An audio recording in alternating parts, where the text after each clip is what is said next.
விவசாயிகளுக்கு வணக்கம். பார்த்திங்கன்னா இயற்கை விவசாயத்தில் நிறையா முறைகளை நம்ம பண்ணுறோம். இன்றைக்கி பார்க்குற முறை பார்த்திங்கன்னா எண்ணெய் கரைசல். அதாவது நம்ம புண்ணாக்கு கொடுக்கும்போதே புண்ணாக்குலேயே அவ்வளோ சத்து கிடைக்கிது. நம்ம அனைத்து விதமான புண்ணாக்கையும் போட்டு என்பிகே பண்ணி கொடுத்துருக்கோம். நம்ம லோக இயற்கை விவசாயங்கிற யூடியூப் சேனலில் பார்த்துருக்கீங்க. இப்போ பார்த்திங்கன்னா அந்த புண்ணாக்கு கொடுக்கும்போதே அவ்வளோ சத்து கிடைக்கும் போது அந்த புண்ணாக்குலேருந்து வரக்கூடிய முதன்மை இடத்துல இருக்கக்கூடிய எண்ணெய், அந்த எண்ணெயை கரைச்சி கொடுத்தோம்னா நமக்கு எவ்வளோ ரிசல்ட் கிடைக்கும் அப்படிங்கிற அளவுக்கு நம்ம பார்த்தோம்னா கடல் எண்ணெயை கரைக்க போகிறோம். நாம் இது பார்த்திங்கன்னா நான் ஒரு 5-6 வருஷமாக இந்த எண்ணெய் கரைசலில் கரைச்சி கொடுத்துக்கிட்டு இருக்கேன்.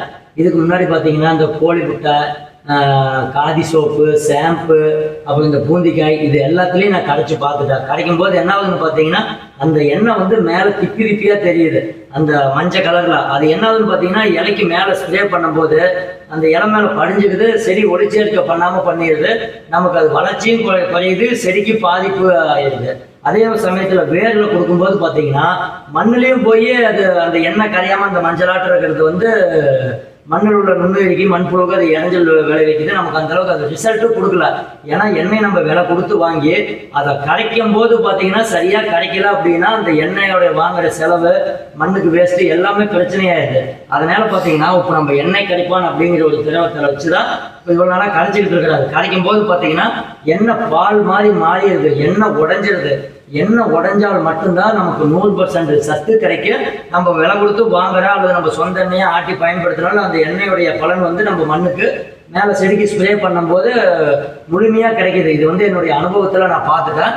அதனால தான் நான் இப்போ நிறைய வீடியோ போட்டிருப்போம். இருந்தாலும் மக்கள் இப்போ நிறைய அந்த எண்ணெய் கரைசலுக்கு மாறிட்டு வருவதனால மக்களுக்கு ஒரு புரிதலுக்கான வீடியோ. எண்ணெய் நீங்களே எடுத்துக்கலாம். இப்போ எண்ணெய் கரைப்பான தயாரிச்சுக்கிட்டோம், எண்ணெய் கரைப்பானு இருந்துச்சுன்னா உடனே ஈஸியாக கரைச்சிக்கலாம். இதாங்க நம்மளது அந்த எண்ணெய் கரைப்பான. இப்போ இதை வச்சு தான் நம்ம கரைக்க போகிறோம். இப்போ பார்த்தீங்கன்னா இதுதான் கடல் எண்ணெய். கொண்டு வந்து கிட்ட காட்டு. நம்ம வீட்டுக்காக நம்ம ஆட்டியாந்து வச்சுட்டு எப்பவுமே கடல் எண்ணெய். அந்த கடல் எண்ணெயிலேருந்து தான் இப்போ நம்ம 1 லிட்டர் எடுக்கிறோம். பாருங்க எந்த அளவுக்கு எண்ணெய் திக்னஸாக இருக்குன்ட்டு. இந்த எண்ணெயை கரைச்சி உடைச்சி நம்ம கொடுத்தோம் அப்படின்னோம்னாக்கா செடிக்கு மேலே கொடுக்கும்போது நல்லா ஒளிச்சேர்க்கை நடக்கும். வேர் வழியாக கொடுக்கும்போது மண்ணுக்கான உணவு ப்ளஸ் மண்ணில் உள்ள நுண்ணுயிரிகள், மண்புழுக்கள் எல்லாமே நல்லா இருக்கும். இல்லை அப்படின்னோம்னா கொஞ்சம் இடைஞ்சல் தான். பாருங்க இது 1 லிட்டர் கடல் எண்ணெய்க்கு நாம் 60 ml கொடுக்குறோம். இது ஒரு 20 ml. நம்ம 60 ml கொடுத்துட்டோம் அப்படின்னோம்னா அந்த எண்ணெயை உடைச்சு பால் மாதிரி மாற்றிடு. அப்படி பால் மாதிரி மாற்றினாத்தான் நமக்கு அந்த அளவுக்கு ரிசல்ட் கிடைக்கும். இப்போ இது நம்ம தண்ணியில் கலந்தோம்னா தண்ணி அப்படியே பால் மாதிரி மாறணும். பால் மாதிரி மாறினாத்தான் எண்ணெய் உடையுதுன்னு அர்த்தம். எண்ணெய் உடஞ்சதுனா தான் நமக்கு அந்த அளவுக்கு ரிசல்ட் கிடைக்கும். செடிக்கு கொடுக்கறதுனால பார்த்தீங்கன்னா செடி நல்லா வளர்ச்சியாக இருக்கு. 2வது செடிக்கு நோய் எதிர்ப்பு சக்தி கிடைக்கும். மண் பொதுன்னு இருக்கு. நமக்கு மண்ணில் உள்ள சத்து எல்லாமே எக்ஸ்டன் ஆகும்போது தான் நமக்கு இடுபொருள் செலவு குறைய. இதை நான் என்னுடைய பயன்பாட்டுக்காகத்தான் இது மாதிரி தான் நம்ம பயன்படுத்திக்கிட்டு இருக்கிறோம். நல்லா இந்த மாதிரி கலக்கிக்கிட்டா போதும். நிறைய நண்பர்கள் கேட்கறது.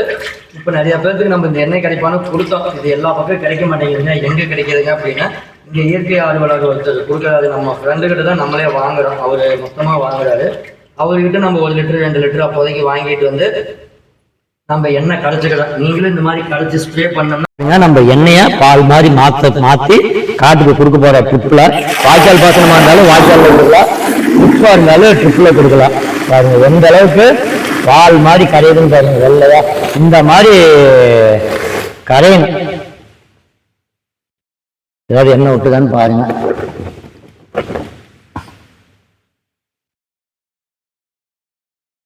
இந்த அளவுக்கு நமக்கு பால் மாதிரி மாறி எண்ணெய் உடைஞ்சதுனால் மட்டும்தான் எண்ணெயில் உள்ள சத்து கிடைக்கும். இல்லை அப்படின்னா நமக்கு எண்ணெயில் உள்ள சத்து கிடைக்காது.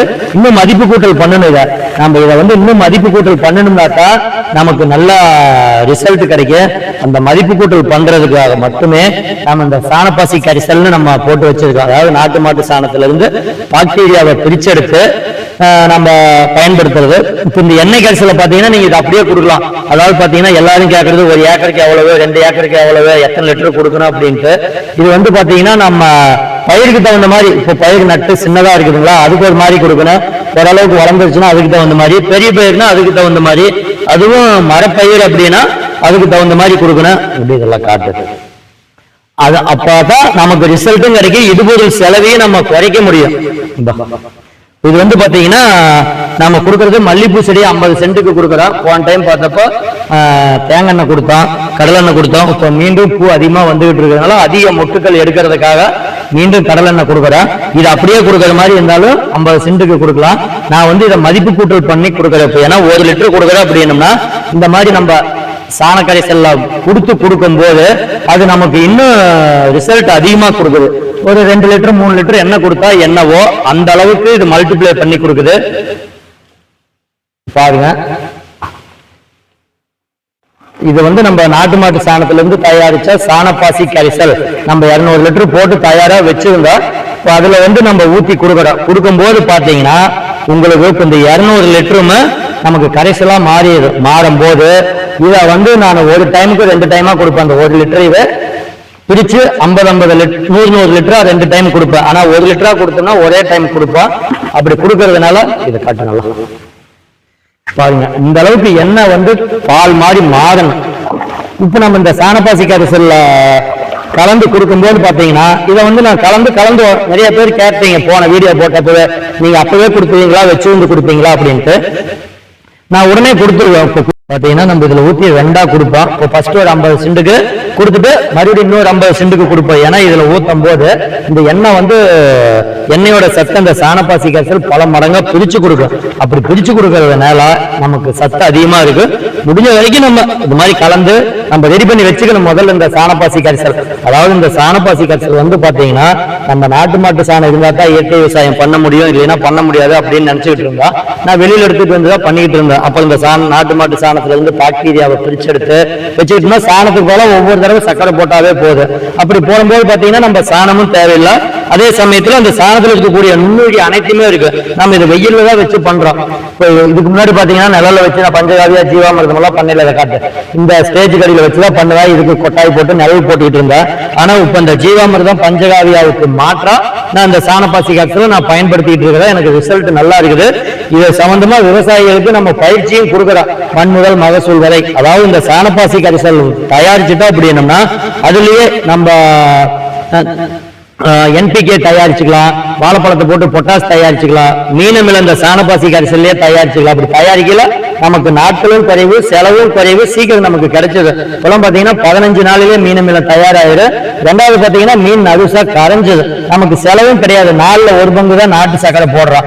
20 கிலோ கழிவு போட்டு நம்ம சாணப்பாசி கரைசல் பயன்படுத்தி பண்ணோம்னா வெறும் 6 கிலோ தான் சக்கரை தேவைப்படும். அப்படிங்கிற எல்லா வகையிலையும் செலவு. நான் என்னுடைய இயற்கை விவசாயத்துல வந்து பாத்தீங்கன்னா நான் செலவு இல்லாம எனக்கு நானே தான் தயாரிச்சு எல்லாம்